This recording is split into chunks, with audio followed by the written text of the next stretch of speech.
how to set up Klaviyo in Shopify. So, the first thing that you want to do is search for Klaviyo in the Shopify App Store.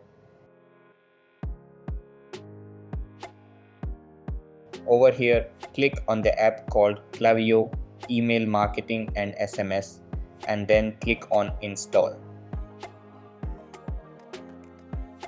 Click on Install. After that, connect your Klaviyo account to Shopify by entering your password, company name, and phone number. Then click on I'm not a robot and hit Get Started. Over here, set your sender name and default sender email address and click Continue. Then skip the options to import contacts and other initial steps if you don't need them. After that, click on Create to build your sign up form. Over here, choose the email list like Preview List and click Next. Then select how the form should appear, such as pop-up, and click Next again. After that, choose not to include a teaser or a coupon for now and continue.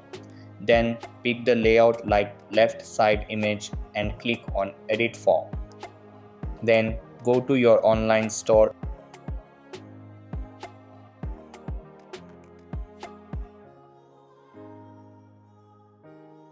and click Customize. Over here, go to App Embed and enable Klaviyo. After that, click Save. So that's all for this video. Consider subscribing if you find it helpful, and I'll catch you in the next one. Thanks.